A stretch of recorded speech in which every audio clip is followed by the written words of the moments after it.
പ്രിയമുള്ളവരെ, വിശുദ്ധ ബൈബിൾ ഉൽപ്പത്തി മുതൽ വെളിപാട് വരെ നമുക്കൊന്നിച്ച് ഒരു വട്ടമെങ്കിലും വായിച്ച് ധ്യാനിക്കുക എന്ന ഉദ്ദേശത്തോടു കൂടിയാണ് ഈ പോഡ്കാസ്റ്റ് ചെയ്യുന്നത്.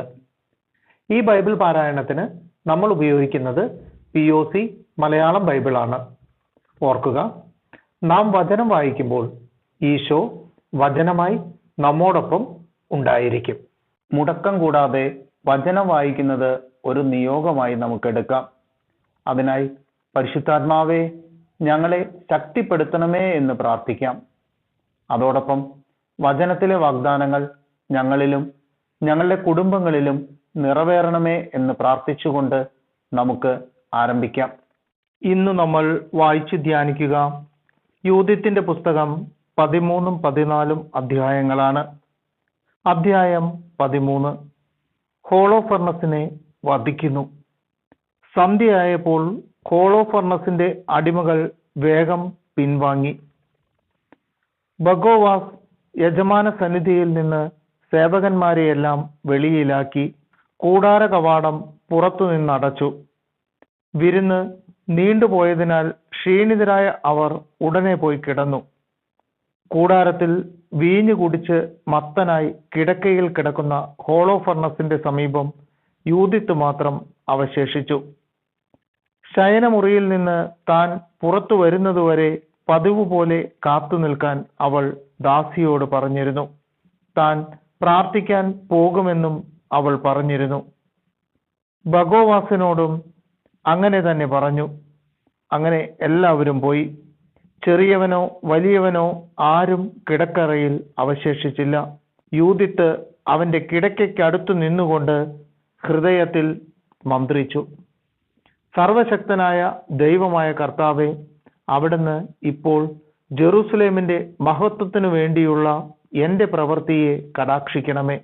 അവിടുത്തെ അവകാശമായ ജനത്തെ സഹായിക്കാനും ഞങ്ങൾക്കെതിരെ വരുന്ന ശത്രുക്കളെ നശിപ്പിക്കാൻ ഞാൻ ഏറ്റെടുത്ത കർത്തവ്യം നിർവഹിക്കാനുമുള്ള അവസരമാണിത്. അവൾ ചെന്ന് കിടക്കയുടെ അറ്റത്തുള്ള തൂണിൽ ഹോളോഫർണസിന്റെ തലയ്ക്ക് മുകളിലായി തൂങ്ങിക്കിടന്ന വാൾ എടുത്തു. അവൾ കിടക്കയ്ക്ക് അടുത്തു വന്ന് അവന്റെ തലമുടിയിൽ പിടിച്ച് പ്രാർത്ഥിച്ചു, ഇസ്രായേലിന്റെ ദൈവമായ കർത്താവേ, ഇന്ന് എനിക്ക് ശക്തി തരണമേ. അവൾ തന്റെ സർവശക്തിയും ഉപയോഗിച്ച് അവന്റെ കഴുത്തിൽ 2 പ്രാവശ്യം വെട്ടി. ശിരസ് ശരീരത്തിൽ നിന്ന് വേർപെടുത്തി. ശരീരം കിടക്കയിൽ നിന്നുരുട്ടി താഴെയിട്ടു. മേൽക്കട്ടിയും തൂണുകളിൽ നിന്ന് വലിച്ചെടുത്തു. അല്പം കഴിഞ്ഞ് അവൾ പുറത്തു കടന്ന് ഹോളോഫർണസിന്റെ ശിരസ് ദാസിയെ ഏൽപ്പിച്ചു. അവൾ അത് ഭക്ഷണസഞ്ചിയിൽ നിക്ഷേപിച്ചു. ഉടൻ തന്നെ ഇരുവരും നിത്യവും പ്രാർത്ഥനയ്ക്ക് പോകും പോലെ പുറത്തേക്ക് പോയി. അവൾ പാളയത്തിലൂടെ കടന്ന് താഴ്വര ചുറ്റി മല കയറി ബെത്തൂലിയായുടെ കവാടങ്ങളിലെത്തി. യൂദിത്ത് മടങ്ങിയെത്തുന്നു. യൂദിത്ത് ദൂരെ വെച്ച് തന്നെ കവാടത്തിലെ കാവൽക്കാരോട് വിളിച്ചു പറഞ്ഞു, തുറക്കൂ, വാതിൽ തുറക്കൂ. ദൈവം, നമ്മുടെ ദൈവം ഇപ്പോഴും നമ്മോട് കൂടെയുണ്ട്. ഇസ്രായേലിൽ തന്റെ പ്രാബല്യവും നമ്മുടെ ശത്രുക്കൾക്കെതിരെ തന്റെ ശക്തിയും ഇന്നത്തെ പോലെ പ്രത്യക്ഷമാകുന്നതിനു വേണ്ടി തന്നെ. അവളുടെ നഗരത്തിലെ ആളുകൾ അവളുടെ ശബ്ദം കേട്ടപ്പോൾ ഇറങ്ങി നഗര കവാടത്തിലേക്ക് ഓടിച്ചെന്ന് ശ്രേഷ്ഠന്മാരെ വിളിച്ചുകൂട്ടി. വലിപ്പച്ചെറുപ്പമെന്നേ അവരെല്ലാവരും ഒന്നിച്ചോടി. കാരണം അവൾ തിരിച്ചെത്തിയെന്ന് വിശ്വസിക്കാൻ അവർക്ക് കഴിഞ്ഞില്ല. അവർ വാതിൽ തുറന്ന് അവരെ അകത്തു കടത്തി. വെളിച്ചത്തിനു വേണ്ടി തീ കത്തിക്കുകയും അവരുടെ ചുറ്റും കൂടി നിൽക്കുകയും ചെയ്തു. അവൾ ഉച്ചത്തിൽ പറഞ്ഞു, ദൈവത്തെ സ്തുതിക്കുവിൻ, അവിടുത്തെ പുകഴ്ത്തുവിൻ. ഇസ്രായേൽ ഭവനത്തിൽ നിന്ന് തന്റെ കാരുണ്യം പിൻവലിക്കാത്തവനും ഈ രാത്രി എന്റെ കരത്താൽ നമ്മുടെ ശത്രുക്കളെ നശിപ്പിച്ചവനും ആയ ദൈവത്തെ സ്തുതിക്കുവിൻ. അനന്തരം അവൾ സഞ്ചിയിൽ നിന്ന് ആ തലയെടുത്ത് അവരെ കാണിച്ചുകൊണ്ട് പറഞ്ഞു, നോക്കൂ, അസീറിയൻ സൈന്യാധിപനായ ഹോളോഫർണസിന്റെ ശിരസും മേൽക്കട്ടിയും. ഇതിന്റെ കീഴിലാണ് കുടിച്ച് മത്തുപിടിച്ച് അവൻ ശയിച്ചത്. ഒരു സ്ത്രീയുടെ കൈയാൽ കർത്താവ് അവനെ വീഴ്ത്തി. ഞാൻ പോയ വഴിയിൽ എന്നെ സംരക്ഷിച്ച കർത്താവാണേ, എൻ്റെ മുഖമാണ് അവനെ നാശത്തിന്റെ കെണിയിൽ കുടുക്കിയതും പാപകരമായ പ്രവൃത്തിയാൽ എന്നെ മലിനയാക്കുകയോ അപമാനിക്കുകയോ ചെയ്യാൻ ഇടവരുത്താതിരുന്നതും. ജനം അത്ഭുത പരതന്ത്രരായി ദൈവത്തെ കുമ്പിട്ട് ആരാധിച്ച് ഏകസ്വരത്തിൽ ഉദ്ഘോഷിച്ചു, ഞങ്ങളുടെ ദൈവമേ, അവിടുന്ന് വാഴ്ത്തപ്പെടട്ടെ. അവിടുത്തെ ജനത്തിന്റെ ശത്രുക്കളെ ഇന്ന് അവിടുന്ന് നിന്ദ്യരാക്കി. ഉസിയ അവളോട് പറഞ്ഞു, മകളെ, ഭൂമിയിലെ സ്ത്രീകളിൽ വെച്ച് അത്യുന്നതനായ ദൈവത്താൽ ഏറ്റവും അധികം അനുഗ്രഹിക്കപ്പെട്ടവളാണ് നീ. ആകാശവും ഭൂമിയും സൃഷ്ടിച്ചവനും ശത്രു നേതാവിന്റെ തല തകർക്കാൻ നിന്നെ നയിച്ചവനുമായ ദൈവമായ കർത്താവ് വാഴ്ത്തപ്പെടട്ടെ. ജനം ദൈവത്തിന്റെ ശക്തി അനുസ്മരിക്കുമ്പോൾ നീ ദൈവത്തിൽ അർപ്പിച്ച പ്രത്യാശ അവരുടെ ഹൃദയങ്ങളിൽ നിന്ന് വിട്ടുപോവുകയില്ല. ഇത് നിനക്കൊരു ശാശ്വത ബഹുമതിയാകാൻ ദൈവം കനിയട്ടെ. അനുഗ്രഹങ്ങളാൽ അവിടുന്ന് നിന്നെ നിറയ്ക്കട്ടെ. എന്തെന്നാൽ നമ്മുടെ ദേശം അപമാനിതമായപ്പോൾ നീ സ്വജീവൻ അവഗണിച്ച് ദൈവസന്നിധിയിൽ നേർവഴിയിലൂടെ ചരിച്ച് ശത്രുക്കളോട് പ്രതികാരം ചെയ്ത് നാശത്തിൽ നിന്ന് അതിനെ രക്ഷിച്ചു. അങ്ങനെ തന്നെ ജനം ഉദ്ഘോഷിച്ചു. അധ്യായം 14. യഹൂദർ അസീറിയക്കാരെ ആക്രമിക്കുന്നു. യൂദിത്ത് അവരോട് പറഞ്ഞു, സഹോദരന്മാരെ, ശ്രദ്ധിക്കുവിൻ. ഈ തല കൊണ്ടുപോയി കോട്ടമതിലിൽ തൂക്കിയിടണം.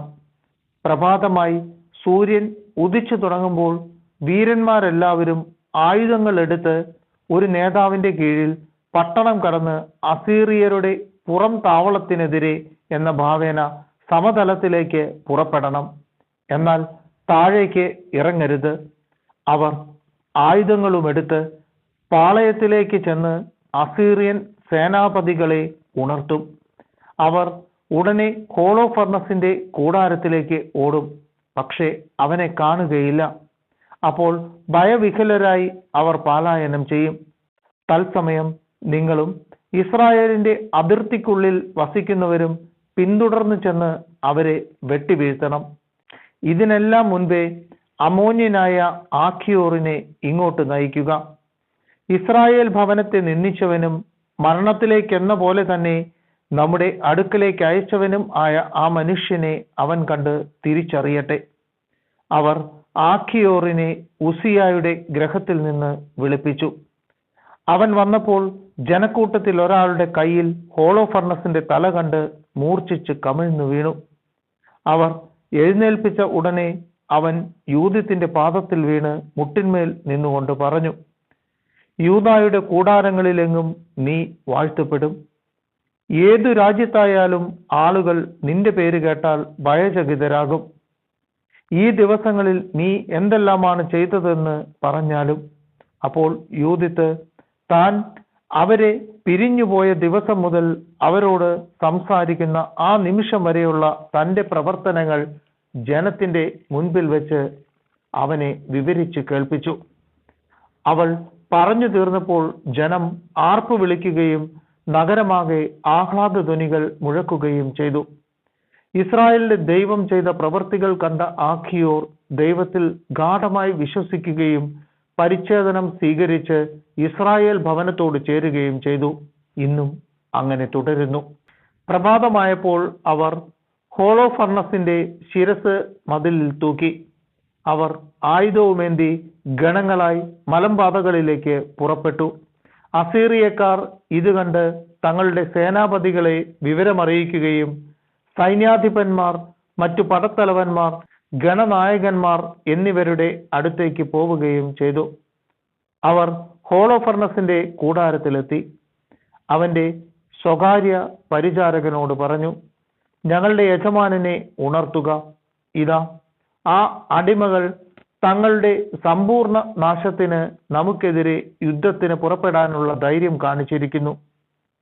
ബഗോവാസ് അകത്തു പ്രവേശിച്ച് കൂടാരവാതിലിൽ മുട്ടി. അവൻ യൂദിത്തിന്റെ കൂടെ ഉറങ്ങുകയാണെന്നത്രേ അവൻ ധരിച്ചത്. മറുപടി ലഭിക്കായ്കയാൽ അവൻ വാതിൽ തുറന്ന് ഉറക്കറയിൽ പ്രവേശിച്ചപ്പോൾ ഹോളോഫർണസ് ശിരസറ്റ് തറയിൽ കിടക്കുന്നതാണ് കണ്ടത്. ശിരസ് അപ്രത്യക്ഷമായിരുന്നു. അവൻ ഉറക്കെ നിലവിളിക്കുകയും ഏങ്ങിക്കരയുകയും വസ്ത്രം കീറുകയും ചെയ്തു. അവൻ യൂദിത്ത് പാർത്തിരുന്ന കൂടാരത്തിലെത്തി. അവളെ കാണാഞ്ഞതിനാൽ പുറത്ത് ആളുകളുടെ അടുത്തേക്ക് ഓടിച്ചെന്ന് വിളിച്ചു പറഞ്ഞു, ആ അടിമകൾ നമ്മെ ചതിച്ചു. ഒരു ഹെബ്രായക്കാരി നബുക്കദ്നേസർ രാജാവിന്റെ ഭവനത്തിന് അപമാനം വരുത്തിയിരിക്കുന്നു. ഇതാ ഹോളോഫർണസ് നിലത്ത് കിടക്കുന്നു, അവന്റെ ശിരസ് ജഡത്തിൽ കാണുന്നില്ല. അസീറിയൻ സൈന്യാധിപന്മാർ ഇത് കേട്ടപ്പോൾ പരിഭ്രാന്തരായി വസ്ത്രം കീറി. പാളയത്തിൽ അവരുടെ നിലവിളികളും അട്ടഹാസങ്ങളും ഉയർന്നു.